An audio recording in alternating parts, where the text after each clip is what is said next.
नमस्कार दोस्तों, मैं सुनील कुमार आपका स्वागत करता हूं आपके अपने चैनल क्या ऐसा होता है। दोस्तों, आज मैं आपके साथ जो वीडियो लेके आया हूं वो एक वीडियो आपको आपकी दिशा और दशा बदलने के लिए बहुत ही उपयोगी साबित हो सकता है। एक ऐसा सिद्धपीठ जहां पर जाने से, जहां पर मन्नतें मांगने से आपकी हर इच्छा, आपकी हर मनोकामना पूरी होती है। मैं बात कर रहा हूं आपसे राजस्थान का प्रसिद्ध मंदिर माता कैला देवी का। माता कैला देवी का मंदिर, वहां पर वो पूरी तरह से सिद्धपीठ है और जहां पर जाके अगर आप वहां पर दर्शन करते हैं, आप अपनी मन्नतें मांगते हैं तो आपकी सारी मन्नतें पूरी होती हैं और उसमें किसी तरह का कोई विरोधाभास नहीं है। माता कैला माता, चलो बुलावा आया है, माता ने बुलाया है। पहाड़ों में बसी हुई है माता, वहां पर ऊंचे ऊंचे पर्वत वाली।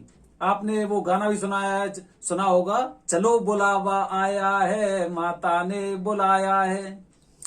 पहाड़ों में बैठी है माता और सबकी इच्छा मनोकामना अभी तक पूरी करती रही है। कैला माता का मंदिर, हालांकि वह स्थान जहां पर अभी कैला माता का मंदिर है वो उनका प्रॉपर स्थान नहीं है। वो एक गुफा में थी और वह गुफा में से जब वहां पर वहां के जो पुरोहित हैं, वहां के जो पुजारी, उनको दर्शन मिले थे और उस दर्शन के बाद वहां से वो मूर्तियां निकाली गईं और निकालने के बाद कैला माता के मंदिर में, जो वहां पर कैला माता के नाम से प्रसिद्ध जगह है, करीब राजस्थान में जो करौली डिस्ट्रिक्ट है, करौली जिले से करीब 20 किलोमीटर की दूरी पर कैला माता के नाम से ही कैला देवी के नाम से वो प्रसिद्ध तीर्थ स्थल बन गया है। आप अगर वहां पर चैत्र मास के महीने में जाते हैं तो आपको पैर रखने के लिए जगह नहीं मिलेगी। कितनी महिमाएं वहां पर। जैसे अब नवरात्रा शुरू होती हैं तो नवरात्रा शुरू होने से पहले काफी लोगों को आपने देखा होगा पैदल पद यात्रा कर रहे हैं। भरतपुर से करीब 180 किलोमीटर दूरी पर कैला माता का मंदिर, और भरतपुर से भी दूरी से अगर आगरा से मैं बात करूं तो आगरा से भी करीब 200 सवा 200 किलोमीटर दूरी पर होगा। और लोग वहां से मन्नतें मांगते मांगते पैदल यात्रा करते हैं। माता रानी के दरवाजे में माता रानी के दरबार में जाते हैं और वहां पर मन्नतें मांगते हैं और उनकी इच्छा और मनोकामना पूरी होती हैं। काफी लोगों ने महसूस किया है। और जब आपकी मनोकामना पूरी होती है तो वहां पर आप अपनी इच्छा के अनुसार, कहते हैं ना गुरु दक्षिणा, मैंने क्या बोला है कि जैसे बोलते हैं कि भगवान मैं इतने रुपए का प्रसाद चढ़ाऊंगा, माता रानी मैं आपके दर्शन करने आऊंगा, ऐसे ही जब आपकी बहुत बड़ी इच्छा पूरी हो जाती है तो वहां पर लोग झंडा चढ़ाते हैं। वो झंडा ऐसा छोटा मोटा झंडा नहीं होता है, वो अपनी श्रद्धा के अनुसार इतना बड़ा होता है कि पूरा परिवार उसे लेके जाता है और झंडे को वहां पर चढ़ाया जाता है। लोग वहां पर घंटा भी चढ़ाते हैं। जिस किसी की इच्छा पूरी होती है, उसकी मनोकामना पूरी होती है, उनके उद्देश्य पूरे होते हैं, ऐसे ऐसे लोग वहां पर जाते हैं और वहां पर दर्शन करते हैं। दोस्तों, मैं बात कर रहा हूं आपसे कैला माता के मंदिर के बारे में। कैला देवी, आप अगर गूगल पर सर्च करोगे तो गूगल पे सर्च करेंगे कैला देवी माता का मंदिर तो वो बताएगा आपको जाने के रास्ते कि आप कहां से जा रहे हैं। अगर मैं दिल्ली से बात करूं तो दिल्ली से उसकी दूरी करीब करीब 350 किलोमीटर के आसपास होगी, करीब 350 किलोमीटर। अगर मैं जयपुर से उसकी बात कर रहा हूं तो जयपुर से भी उसकी दूरी करीब 250 किलोमीटर के आसपास होगी।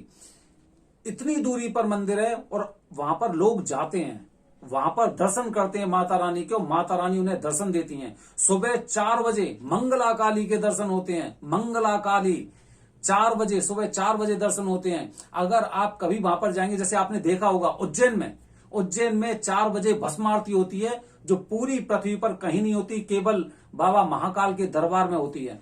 इसी प्रकार कैला देवी माता के मंदिर में सुबह 4 बजे मंगला काली आरती होती है, मंगला काली के दर्शन होते हैं। अब से करीब 30-35 साल पहले की बात मैं आपको बता रहा हूं। कैला माता के मंदिर से करीब 1 किलोमीटर की दूरी पर एक कुंड था जिसे काली सिल बोलते थे। काली सिल में लोग दर्शन करते थे, रात रात भर उस काली सिल के आसपास रहते थे, दर्शन करते थे, उसमें स्नान करते थे और पूरा एकदम सुबह के कार्यों से निवृत्त होने के बाद वो मंगला काली की आरती लेते थे। कहते हैं जिसे मंगला काली की आरती मिल गई उसके सारे संकट खत्म हो जाते हैं, उनकी सारी इच्छाएं मनोकामनाएं पूरी होती हैं। सुबह 4 बजे मंगला काली की आरती वहां पर होती है। तो दोस्तों, मैंने आपको बताया कैला माता के मंदिर के बारे में। वहां पर आपने देखा होगा छोटे छोटे जिन्हें हमारी तरफ इलायची दाना बोलते हैं या चनौरी बोलते हैं, ऐसे करके वहां पर प्रसाद चढ़ाया जाता है। वहां पर नारियल का प्रसाद भी चढ़ाया जाता है, सूखा नारियल होता है, वहां पे माता के दरबार में चढ़ाया जाता है। और इसका मतलब ये हो गया कि आपने माता के दरबार में मस्तक रख दिया, आपने नारियल चढ़ाया, वहां पर पूजा अर्चना की, तो इसका मतलब आपने माता के दरबार में अपने मस्तक रख दिया अपना, और अब माता के ऊपर आपने सब कुछ छोड़ रखा है।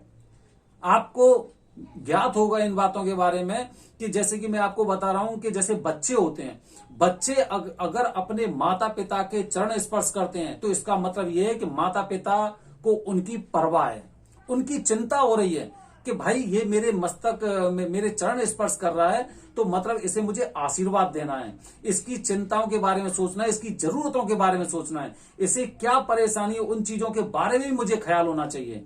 इसी प्रकार जैसे ही आप माता रानी कैला माता के दरबार में जब मस्तक रखते हैं, नारियल से और प्रसाद से जो इलायची दाने होते हैं उनके द्वारा जब वहां पर आप दर्शन करते हो, मस्तक नवाते हो, तो माता रानी को आभास होता है कि मेरे बच्चे को, मेरे बेटे को किस चीज की परेशानी है, मुझे वो परेशानी दूर करनी है। वो अपने आप ही जान लेती हैं आपके मन की भावनाओं से, क्योंकि जब आप घर से कैला माता के मंदिर में जा रहे हैं तो आपकी इच्छाएं होंगी, कुछ ना कुछ इच्छाएं हर इंसान की होती हैं।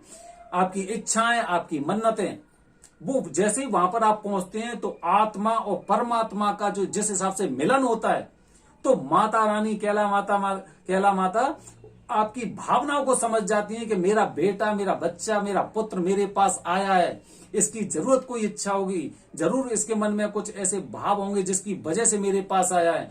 तो जब वो आपकी बातों को, आपकी अंतरात्माओं को जब पहचान लेती है, जान लेती है आपकी भावनाओं को, तो उसके बाद उसी के अनुसार वो फल देती हैं और आपके सारे बिगड़ते काम बनते चले जाते हैं।